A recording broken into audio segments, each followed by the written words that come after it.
नमस्कार, मैं हूं निवेदिता।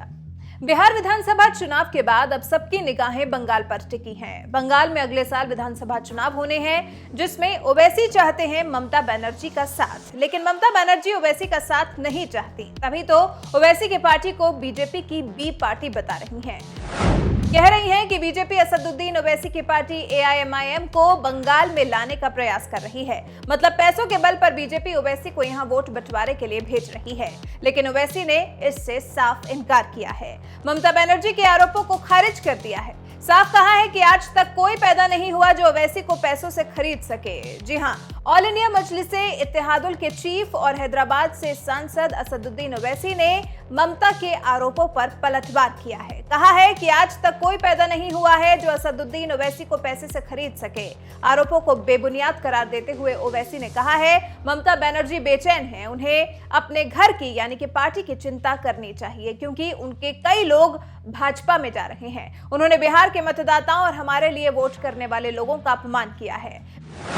बनर्जी ने जलपाईगुड़ी में एक रैली को संबोधित करते हुए कहा था कि मुस्लिम मतों को विभाजित करने के उद्देश्य से हैदराबाद की एक पार्टी को यहां लाने की खातिर बीजेपी करोड़ों रुपए खर्च कर रही है। योजना है कि हिंदू मत भाजपा के पाले में चले जाएंगे और मुस्लिम मत हैदराबाद की इस पार्टी को मिल जाएंगे। ममता बनर्जी ने आगे कहा कि हाल ही में हुए बिहार चुनाव में भी उन्होंने यही किया था। ये पार्टी बीजेपी की बी टीम है।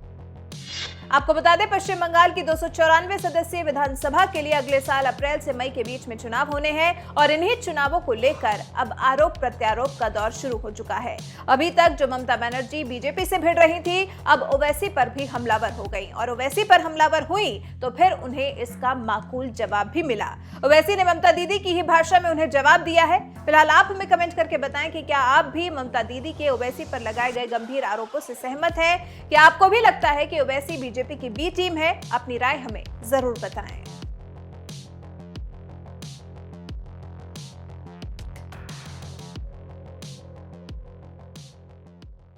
ममता बनर्जी अगर ये कह रही हैं तो ममता बनर्जी को अब तक साबिका पड़ा है मीर जाफर और मीर सादिक से।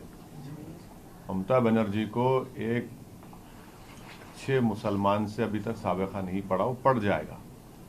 अगर वो ये कह रही हैं दौलत मिली है, तो भाई असदुद्दीन ओवैसी को कोई इतना बड़ा आदमी पैदा नहीं हुआ दुनिया में जो दौलत की बिना पे खरीद सके। तो ये इनका ये इल्ज़ाम बेबुनियाद है और ये बौखलाहट का शिकार हो चुकी है। ममता बनर्जी को फिक्र करनी चाहिए अपने घर की। इतने लोग उनके बीजेपी में जा रहे हैं, वो उसकी फिक्र करे। और ममता बनर्जी को हम एक अनसॉलिसिटेड सजेशन देना चाह रहे हैं कि उन्होंने जिस तरीके से बीजेपी से मुकाबला किया पार्लियामेंट के चुनाव में, तो 17 बीजेपी जीत गई, हम तो थे भी नहीं वहां पर। और दूसरा, ममता बनर्जी ने बिहार के वोटर्स को उनकी बेइज्जती की है, ये कहकर के ये इनको कामयाबी मिली बिहार में। तो जो लोग हमको वोट दिए ग्रैंड डेमोक्रेटिक सेक्युलर अलायंस को, जिसमें राजभर साहब की पार्टी, हमारी पार्टी, कुशवाहा साहब की पार्टी, बीएसपी थी, ये तो उनकी तौहीन कर रही हैं।